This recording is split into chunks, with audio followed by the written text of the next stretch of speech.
Donc, une autre tâche de la KPI que tu dois faire à chaque jour, même si ça te paraît redondant, il faut vraiment le faire à tous les jours. Et je te donne des trucs, c'est raconter ton histoire.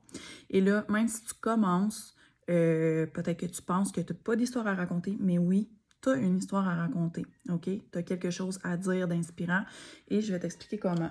Dans le fond, ton histoire, c'est ton passé, ton présent et ton futur. Où tu étais avant de commencer la business, où tu es présentement et où tu t'en vas. Donc, faites des histoires qui ne sont pas trop longues avec des photos. OK? C'est pas obligé d'être des photos du jour. Des fois, écoute, des fois, on n'est pas coiffé, des fois, mais on a pris des photos. Il y a des journées qu'on est super inspiré, qu'on a plein de photos à prendre, puis qu'on pourrait faire 20 posts. Bien, ces photos-là, gardez-les en banque et vous pouvez les utiliser quand c'est le temps de faire votre histoire ou si vous regardez votre téléphone et qu'une photo vous inspire.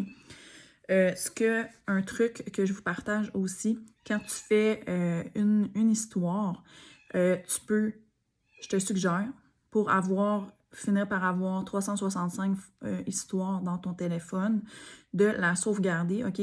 Dans ton téléphone, on a tout un petit icône notes. Il y a des applications aussi qui sont sur Internet comme Evernote. Je sais que Google en a aussi. Moi, je vais directement sur les notes de mon téléphone parce que c'est tout le temps dans mon téléphone. Ça me suit partout. Donc, quand tu as une histoire de fait, tu la copies et tu la mets dans tes notes. Pourquoi? Parce qu'à un moment donné, tu vas tellement avoir sauvegardé d'histoire que tu vas pouvoir faire une rotation. C'est pas nécessairement de réinventer une histoire à tous les jours. On le sait, sur les réseaux sociaux, les gens voient pas toujours nos posts. Donc, à un moment donné, quand tu vas avoir fait, je sais pas moi, ça va faire 6 mois que tu racontes ton histoire, ben tu vas aller en rechercher dans tes notes et tu vas en remettre. C'est juste que si tu as écrit il y a 3 mois, etc., j'étais là, nanana, ben là, ça fait 6 mois, tu vas écrire il y a 9 mois. Il faut juste changer les timings. Le but, c'est d'avoir assez d'histoire pour pouvoir faire à un moment donné une rotation et que ça devienne facile. Puis, écrivez-les pas toutes dans vos notes, allez-y avec le flow, comme on dit. Suivez l'avant quand vous êtes inspiré. Écrivez une histoire sur vos réseaux sociaux et après ça, copiez-la dans vos notes pour la garder, pour la réutiliser plus tard. Donc, c'est ça. Et une petite chose aussi, vous pouvez la mettre sur Instagram, ce que je vous suggère, et sur Facebook. Mais, super important de pas... sur Instagram, on a l'option de mettre notre post en même temps sur Facebook. Mais ce qu'on dit, c'est que l'algorithme n'aime pas vraiment ça. Donc, je vous suggère de le mettre sur Instagram. Et après ça, si ça vous tente de publier la même chose, de le publier sur Facebook. Mais pas les deux en même temps comme on fait là, pour les stories.